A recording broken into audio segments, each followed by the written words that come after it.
فليتزوج فإنه أغض للبصر وأحسن للفرج ومن لم يستطع فعليه بالصوم فإنه له وجاء. The Prophet tells us, oh, assembly of youth, everybody stay with me. Up here, not there, inshallah. Everybody please pay attention, it's important. Oh, assembly of youth. The Prophet addresses the young men and women in Islam. Marriage is for everybody, but specifically the young people. He says, anyone from among you who has the ability to marry, whatever that means, ability, then he should do so. He or she should not delay. They shouldn't put it off. Well, I want to go to college for 5 years, then I get married. Well, I'm going to save up $100,000 in the bank, in an apartment, in a house, in my name, in a boat, in a car, in a jet ski, then I'll get married. Blah. That should be avoided. Whoever can get married should get married. Why? One may ask. What's the reason? What's so big about marriage? What's so important about marriage? The Prophet mentioned two things. They're very important. He says, فَإِنَّهُ يعني الزواج أغض للبصر. Marriage will aid the young man and the young woman to lower their gaze, to look down. In other words, if a person isn't married, then in most cases, or it's very probable that he's going to look or she's going to look at things that they are not supposed to look at. Whatever that means. That thing could be haram. That thing could be disliked. That thing could be something that's permissible, but you shouldn't look at it. That thing could be destructive. That thing could be addictive. That thing could ruin your life, ruin your iman. Lower your gaze. And secondly, وَأَحْسَنُوا لِلْفَرْجِ.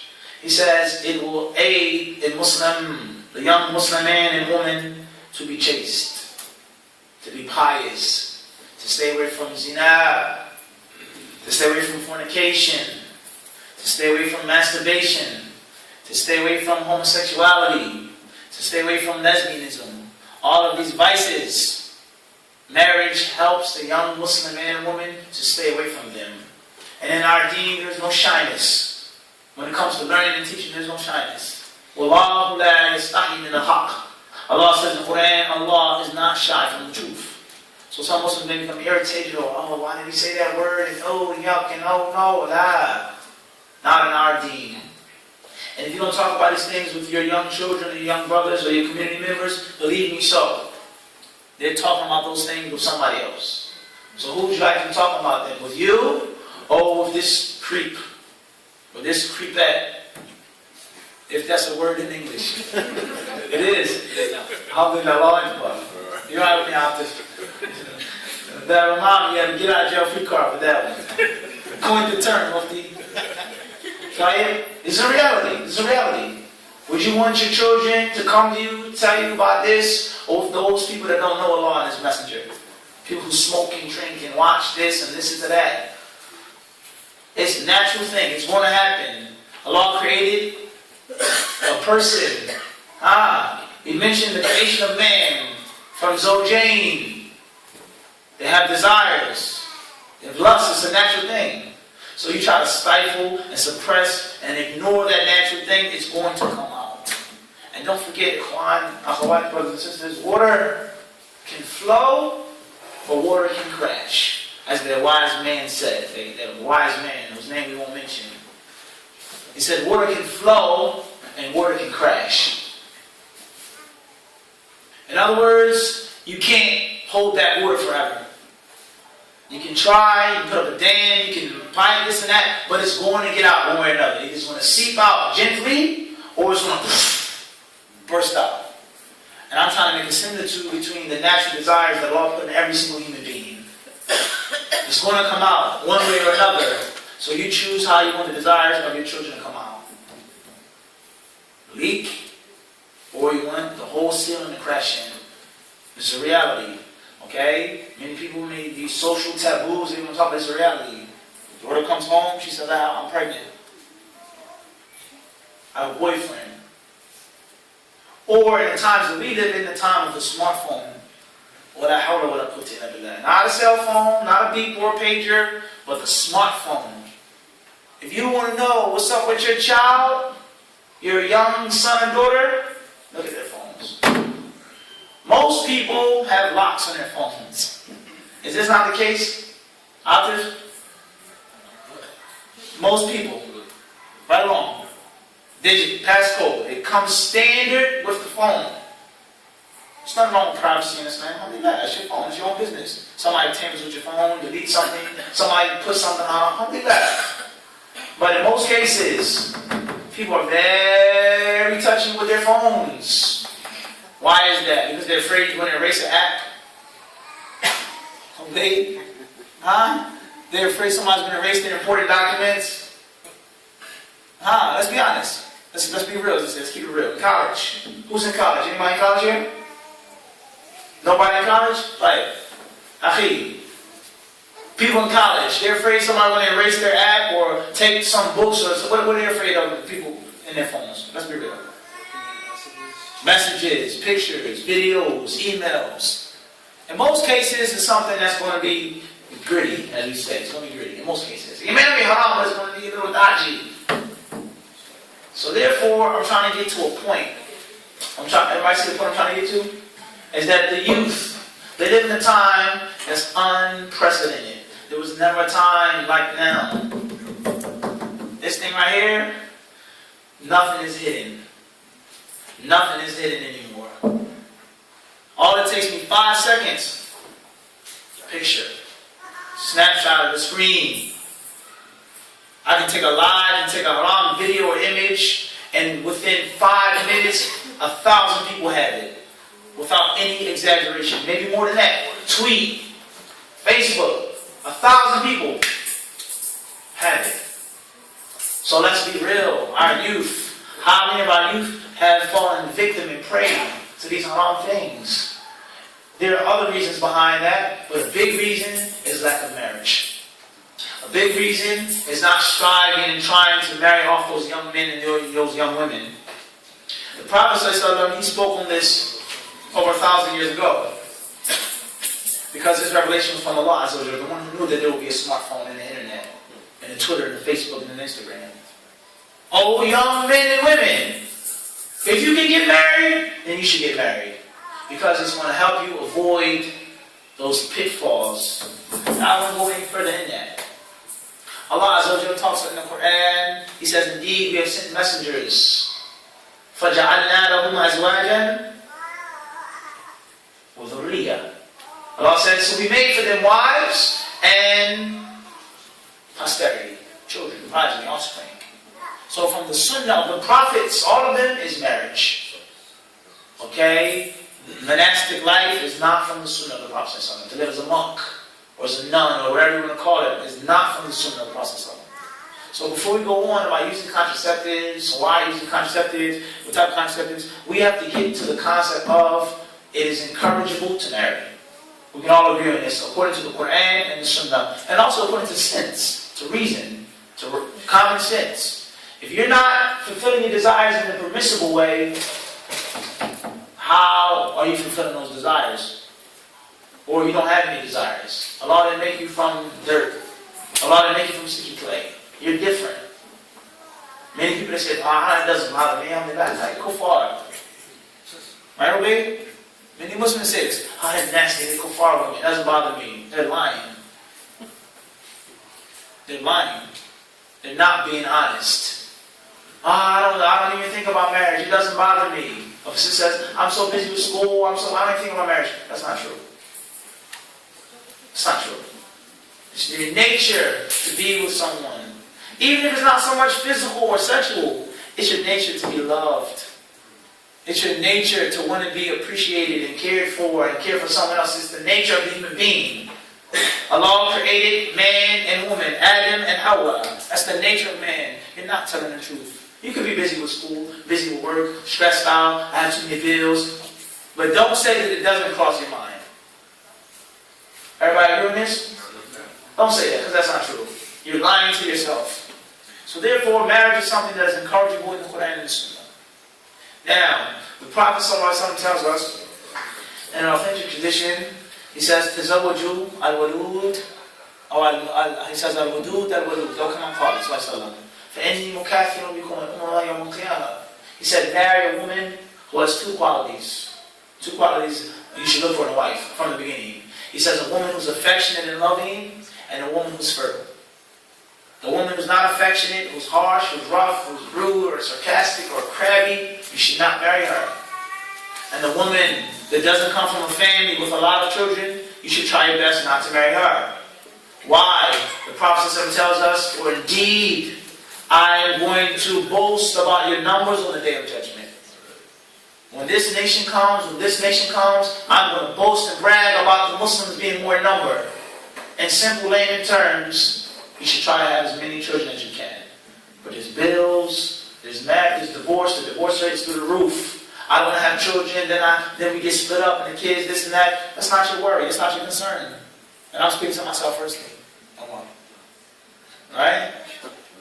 That's not your concern, that's in Allah's hands.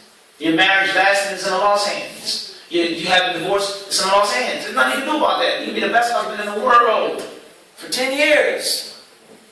And your wife could just get up and say, I'm not happy. I don't think you love me. I want to leave. You don't do this. You didn't screw in the light bulb. You didn't study too much. You fix a lot of them. Or the opposite. It could be a beautiful, righteous sister. And the husband may want to go out and make zinah. He's not pleased with the halal. He's not pleased with the law gave him. He's not pleased with his wife that stays home. She's boring. I come home, you're studying and reading a book. I leave, you're studying and reading a book. You're praying at nighttime. I want somebody with some excitement. I need a nightlife. This is a reality. Come on, this is a reality. Whether we talk about it or not, it's a reality. So your marriage being successful or unsuccessful is not in your hands. You can try, you can strive. Try your best to keep your marriage, to have a good marriage, but it's in Allah's hands. Or it may not be no sin. It may not be no complaints. You just may not agree. The companions, they divorced. Often, read those hadith. How many companions had 3, 4, 5 wives before married? As soon as they were divorced, they got married again. Look at that. A righteous man.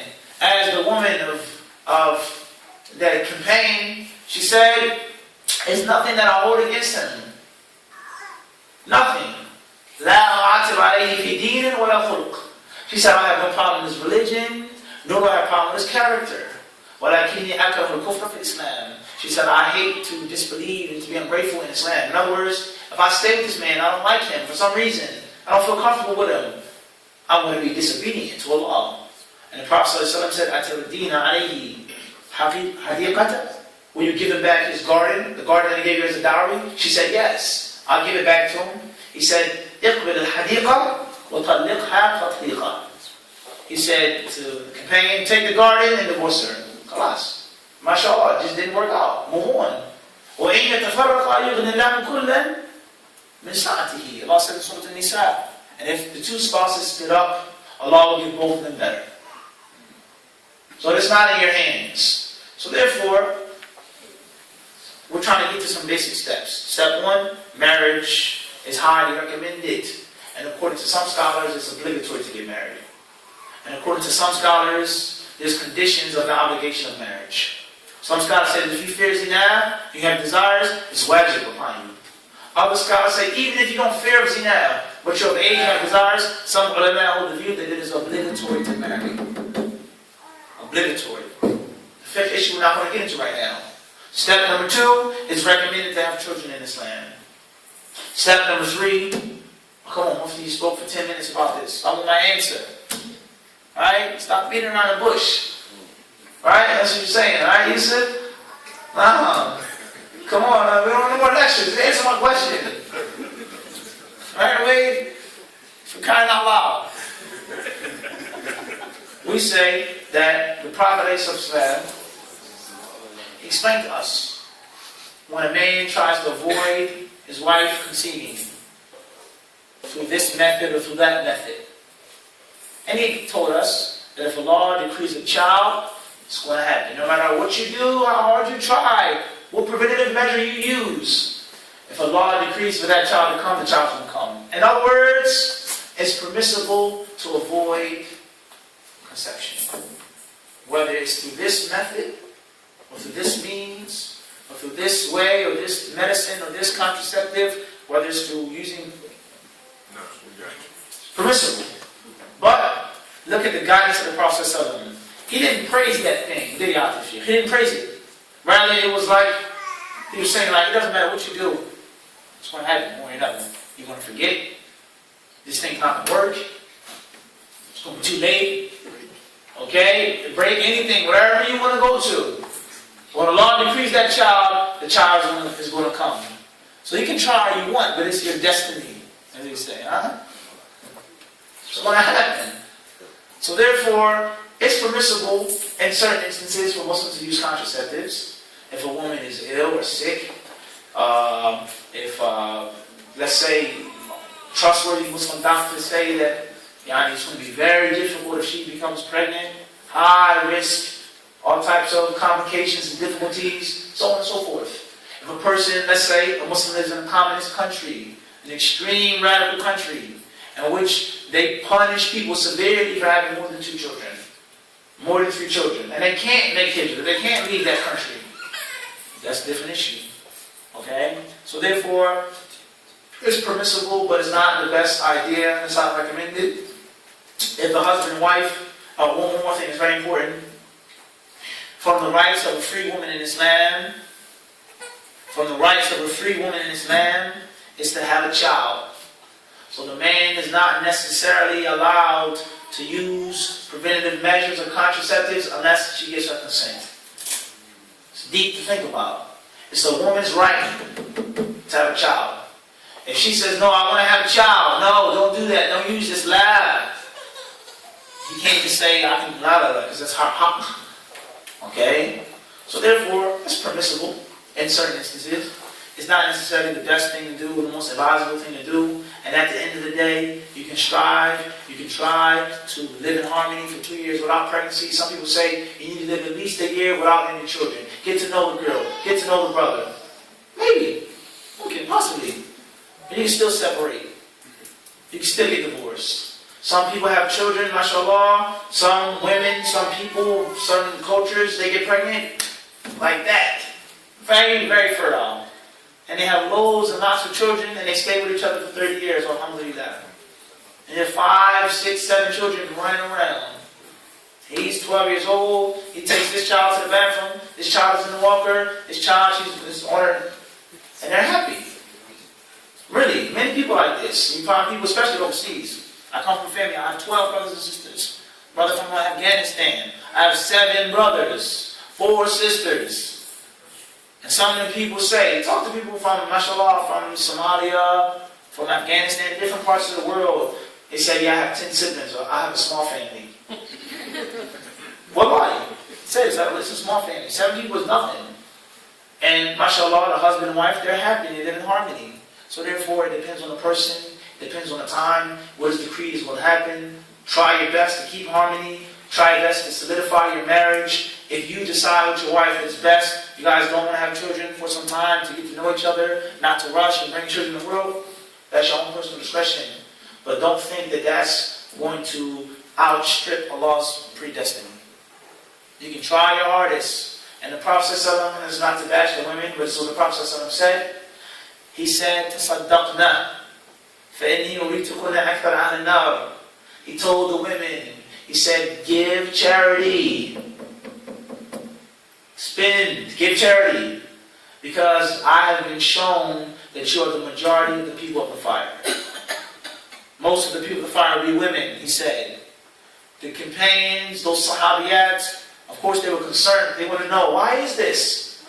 They said, did they disbelieve? Are they non-Muslims? Why are they in hellfire? He says, what? He says, takfurna. He says, inna kunna takfurna. He says, you make kufr. He says, women make kufr. He said, kufr in Allah? He said, la. He says, takfurna al-ihsan. Wa takfurna al-ashir. He said, you are ungrateful to good, kind treatment.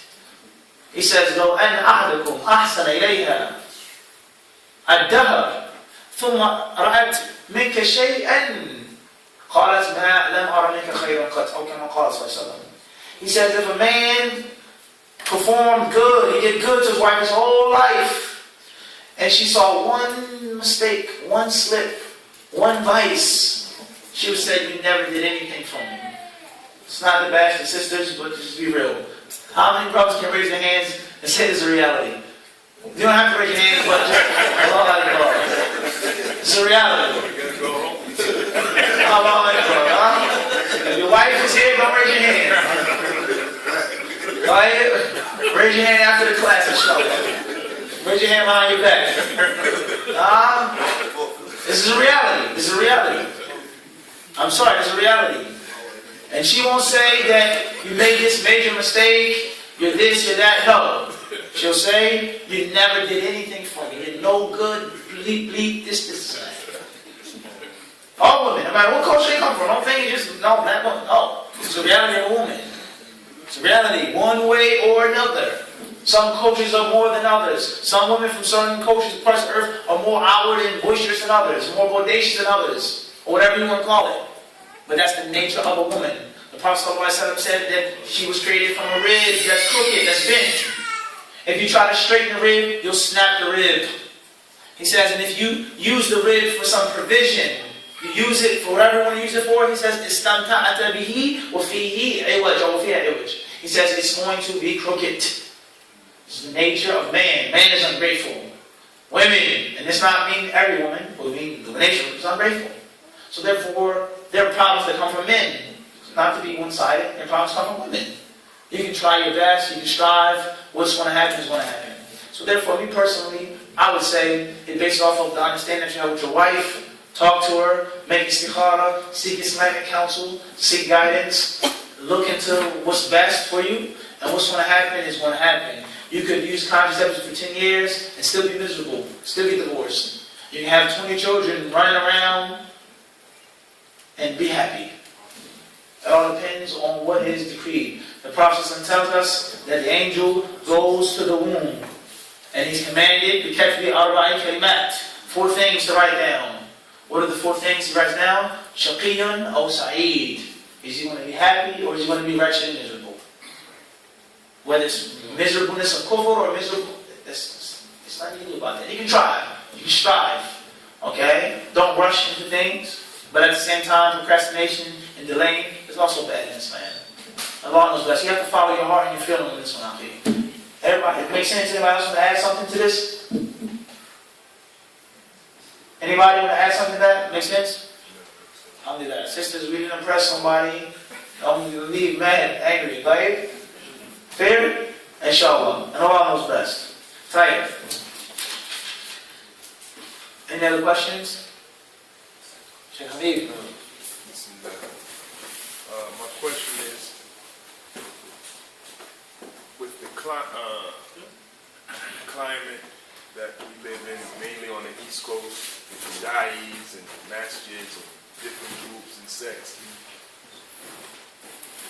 why is it that most of the graduates from the University of Medina, or may I say students of knowledge who have completed their studies in the university, are the ones that are supposed to be offered? We're not supposed to take from, we're not supposed to go and learn and benefit from, but they seem to be all of the brothers who have completed something, and the people who haven't completed anything are the ones propagating, don't take from them. Right. Question says, why are the students of knowledge who have completed their studies, or have studied overseas for a significant amount of time, or academically accomplished, or excelled, why are they always the ones under the bus, or on the chopping block? Yes. That's what you're going to say, right? Yes. Why are they always beneath the machete, or whatever other weapon you're using? Ice pick, Allah Allah. Allah Allah. And why are they always the ones off it? Why can't we take from them? So on and so forth. To be honest with you, Sheikh Habib, it's a very important question. And I fear that it will be a very lengthy answer. I know, alhamdulillah, many of you, alhamdulillah, are like lost. And that's a good thing. Some of you understand what's going on, Ahmed did. And others, alhamdulillah, they're trying to be Muslims. Not this, I just want to be a Muslim. I want to go to paradise. I work 8 hours a week, come home to my family, I don't know, this website, this and that, I don't know. I don't be a Muslim. And that's a good thing. But there are many of us, many from among us, that have been afflicted with this germ, if I may call it. This germ, this is exactly what it is. It's a venom. A what? What? A sticky. Allah Akbar. At the end of the day, this could be a whole lecture, and it needs to be an entire lecture, but that's just use common sense. What do you do for a living, Sheikh Abdul Karim, if you don't mind me asking? Work at the dock. At the docks, okay. Are there rules and regulations out there on those docks? Yes, absolutely. Yes. Okay, so if somebody came, quote unquote, bootlegging or jacklegging, selling this, bringing this in, pushing that out, so on and so forth. And then somebody came that had the proper license, proper education, the do's and don'ts, the know-how with regards to the docks, safety measures, so on and so forth. He abided by the laws. He was a professional working at the dock. What would the bootlegger do to the professional docker? What would he say about him? Would he praise him? Would he welcome him?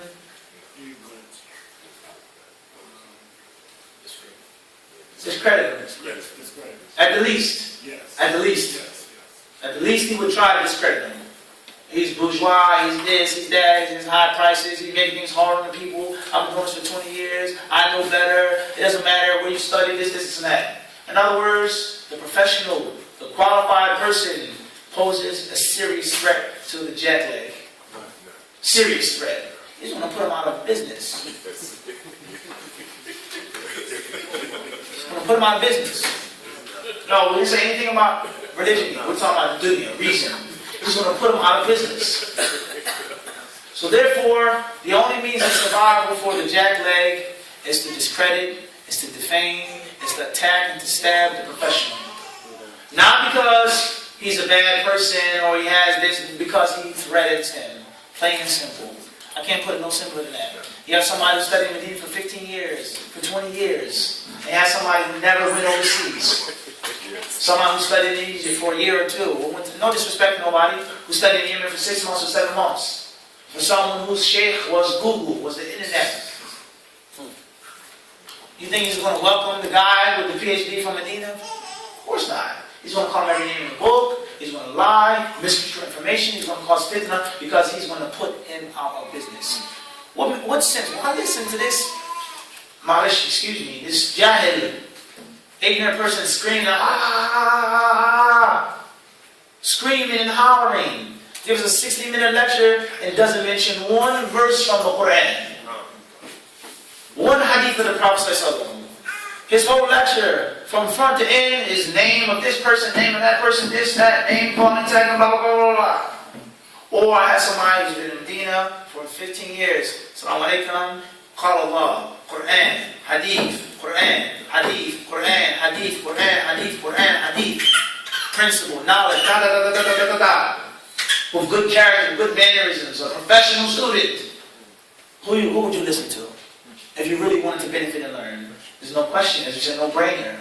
So it doesn't get no simpler than that. I'm not talking about this one or that one. I'm just trying to get you to understand that what? Before we even talk about religion, you have to look at real reality. Human being. Pose a threat. I have to get rid of you by any means. No parameters. Dirty game. But I have to survive, side. This is what I do for a living. There's nothing else I can do in life. I was a failure before Islam. Now this is my bread and butter. This is a reality. I was a failure before Islam. I was never popular.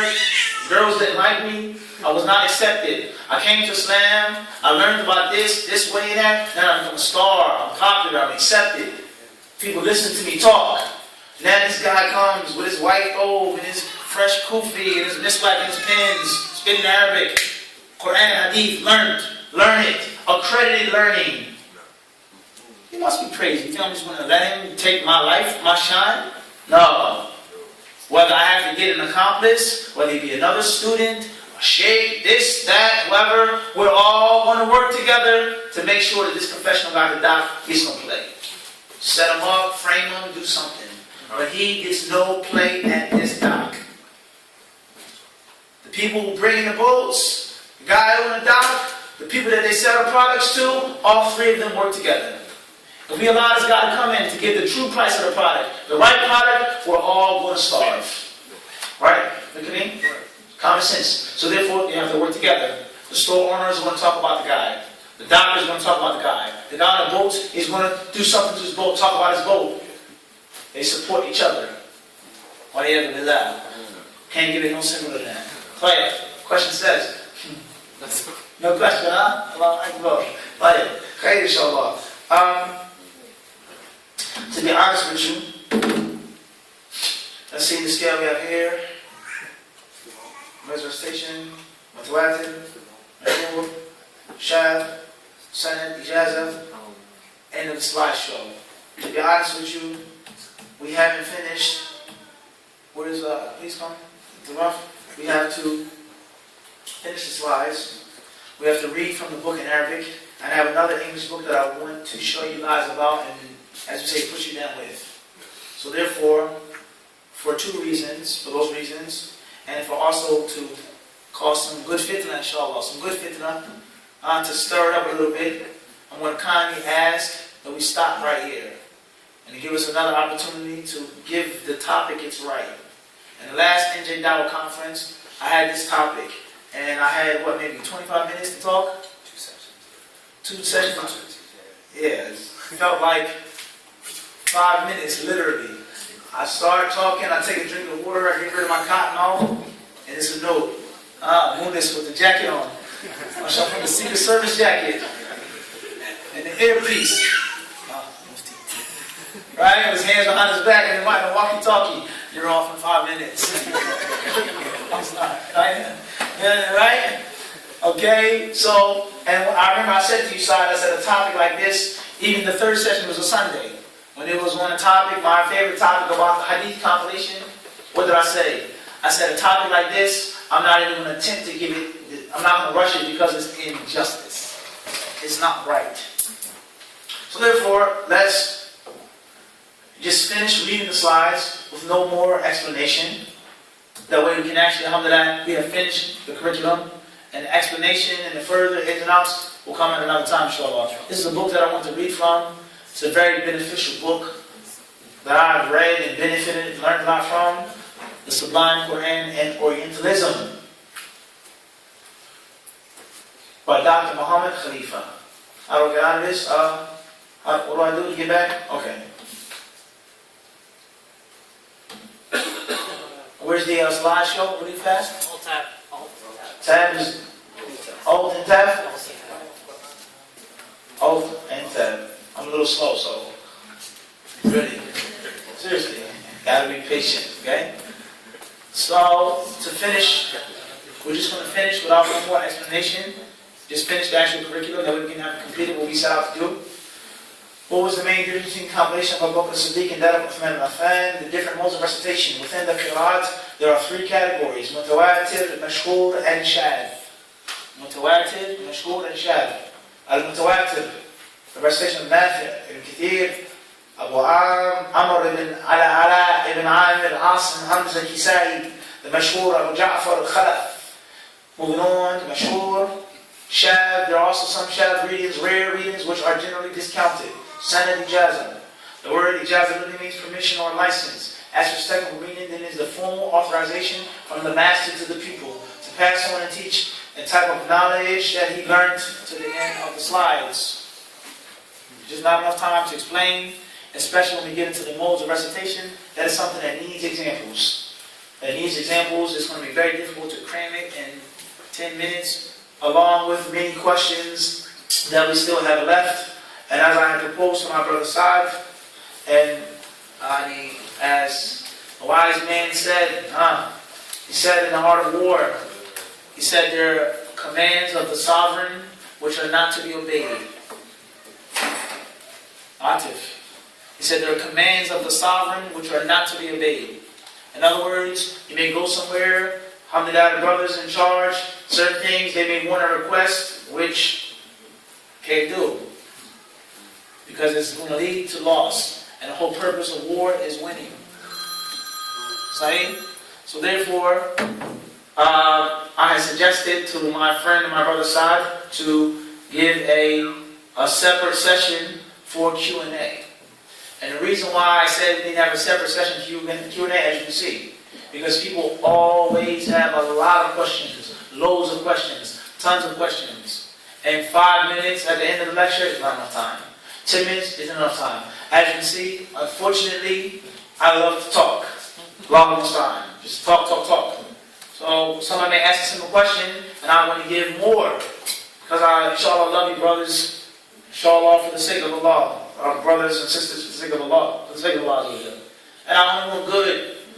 And what some of the things that I experienced, I want to pass on to you. And Allah, only Allah knows. Only Allah knows how excited I am. How hyped I am. And how much information and knowledge, wallahi, I want to pass on to you. And let you have it, inshallah, you won't need me. Give you the information. But there's never enough time. Never enough time. And as they say, time flies when you're having fun. And for me, alhamdulillah, not only as a duty or responsibility, but this is something, and I say this about Allah's blessings, because we said, if you don't speak about Allah's blessings, you're not thankful. Alhamdulillah, I enjoy learning and studying, and I love to teach. Well, alhamdulillah, it's a blessing from Allah. Not for myself, only from Allah subhanahu wa ta'ala. So, Sheikh, sometimes I like to sit and talk to you 2-3 hours and tell you about this hadith and this experience, but there's never enough time. So therefore, it may be a simple question, and sometimes we're going to make a lengthy answer. And this is something that I got from many of my teachers, alhamdulillah, in the University of Medina and Yemen and other places, is that give more to the people what they ask for sometimes, because they need it. And it's more beneficial just giving a yes or no answer, but actually clearing up misconceptions, giving more benefit. Now, let's start with one hadith. Is this new? Is this from the Sunnah of the Prophet ﷺ to do this? We say yes. The Messenger of Allah ﷺ, one example I'll give you, is the hadith of Abu Hurairah radiallahu anhu, that's collected by Imam Ahmad, Imam Malik, Imam Shafi'i, and others, and the people of Sunnah, an authentic hadith, in which a man came to the Prophet ﷺ saying, Ya Rasulullah, إنا نركب البحر ونحمل معنا القليل من الماء فإن توضأنا به عطشنا أفنتوضأ بماء البحر. He said, "Oh Messenger of Allah, verily we're seamen." On the dock, right? We travel by sea. That's our livelihood. Fishermen, we travel by the sea. We're seamen. We're sailors. And we only carry a little bit of fresh water with us. Just a little bit. Too much fresh water will bear down the boat. They have other supplies, other things they need. Profit, merchandise, okay, products, only a little bit of water. He said, if we use that fresh water to make wudu, we will go thirsty. Because we can't drink seawater, it's too salty. Can we make wudu with seawater? In other words, the sea is salty. It's not like the other water, the fresh water, so he had doubt. Maybe you can't make wudu with seawater. What did the Prophet ﷺ tell that companion? Yes, you can make wudu with seawater. It's permissible. He didn't say that. Why didn't he say that? If the Prophet ﷺ said those words, then the companions would have understood that the ruling was restricted to what? Wudu. Possibly wudu, ahsant. And there's something else. They would have thought that the ruling is restricted to necessity. In other words, if you have a lot of fresh water, you can't use the seawater for wudu. Because the man came and asked about something specific, like we explained in the Quran. For a specific reason, general wording. That's also a part of the science of hadith. Hopefully next summer side, we can have a conference on that. And give it 5 days. Seriously. 7-day conference on the Sunnah of the Prophet. Wallah is needed. Wallah is needed. Okay? Patience, Ali. If he would have said yes, then the people would have understood that it's only for wudu, or they would have said it's only for necessity. In other words, if you live on a beach, you can't make wudu with seawater because you have fresh water on land. The Prophet ﷺ, he said, he said seawater It's pure in itself and it purifies other things. And the dead game is lawful to eat. The dead game of the sea is lawful to eat. In other words, seawater can be used for whatever you wanted to use it for. It's clean in itself. I mean, if it falls on you, you don't have to wash your clothes. If you want to make wudu with it, if you want to make ghusl with it, if you want to make istinja with seawater, salty seawater, mashallah. It's permissible. And its dead game is lawful to eat. In other words, when a person is a sailor, there may be a storm, the fish may not be biting today, they may be running low on fish or worms to get the fish. They may not be able to catch fresh fish. They may find floating fish. They may find a whale or a dolphin or orca, whatever animal that they find, squid, sea, whatever. And they may have to eat that food. In other words, when you travel by sea often, there's going to be difficult times. So you need to know a few other basic rulings of traveling by sea. So the ulama, they explain this hadith, they say, min mahasin al-fatwa. From the good qualities of passing on fatwas to people, is that sometimes you give them more than what they ask for. He did not say naam, but he gave them more. So this is a minhaj, a style that we try, because we're poor people, we don't have no knowledge. Honestly, it's not humility, we don't have no ilm. We try to imitate the people of knowledge in that, and taking that way, taking that style. And the poet, he once said, تشبهوا بالكرام وإن لم تكونوا مثلهم إن التشبه بالكرام فلاح. The poet said, imitate the noble people, copycat them, mimic them, even though you're not noble. For indeed, mimicry of noble people is success. Trying to be like a great person is a good thing. So therefore, we try to be like our teachers. We try to be like our mashayikh. We try to follow their footsteps. So therefore, this is for clarification. If there's ever something that goes on too long or something like this, that's why. That's why we do it. If we wanted to, we could just say yes or no. Contraceptives are permissible. Next question. But we try to give a little more. So therefore, what I had proposed was that we make a specific session for just Q&A. Not at the end of class. A specific hour or hour and a half Q&A marathon. Even though I don't like to use that term, marathon, because it has meanings that we're not going to get into right now. The word marathon, where it comes from, we'll get into that later on. Allah Alam. Side, it says Mufti. This is the schedule, Mufti. Do it like this and like that. Alhamdulillah, I'll listen. But maybe one or two things I can't listen to silent. You're the boss. I'm a kid. Black hand, right? You don't see it, but it's there, moving. The puppets. Allahu Akbar. So therefore, alhamdulillah, it's 6:20, it's 6:21. Forgive me if you have any other questions, and perhaps we can make some other time. Welcome to the call or this and that another time. If you ever want to stay in contact, if you ever alhamdulillah, information, the lines of information are always open. Right or wrong, Umar? Always open. So we'll stop here, and not to go on too long, but alhamdulillah, we must thank Allah for these lives accomplished today. We had, mashallah, a long session from morning to evening talking about the Quran. Allah Akbar. As Uthman radiallahu anhu said, if our hearts were pure, we would never get tired of talking about the Quran. Never. And then Qayyim rahimahullah mentioned, if you want to scale, engage your love of Allah, then look at how much of the Quran you recite. Do you love Allah? Am I a good Muslim? How often do you recite the Quran? Once in Ramadan, once a day, twice a day, juz, 2 juz, 3 juz, and the list goes on. So therefore, we thank Allah for that, for bringing us here together, alhamdulillah. Once again, I extend my thanks, my gratitude, my appreciation. I express my happiness, my joy to all of the brothers, and sisters, and the NJ Dawah Committee, alhamdulillah, who sacrificed, who lost sleep, who give some of their things, possessions, time with their family, their wives, their children, with their husbands and their children, to make this program a success. Alhamdulillah, at the head of them, what it had harmed, and not breaking his neck, Brother Saad, Allah, how many times he called me, and made it happen. It was long distance calls too. I called Saad on Skype, he doesn't answer Skype. Send him a text message, do text plus, doesn't answer the text. Only long distance phone call. Mufti, you're here in New Jersey this weekend. No questions. And no doubt. I'm going to make an offer you can't refuse. Okay? Alhamdulillah, may Allah reward Brother Saad. May Allah reward Brother Atif Sheikh. All of the brothers who played a role, all of the sisters. Alhamdulillah, I extend my thanks to you, Akhi. MashaAllah, as a brother, as a friend.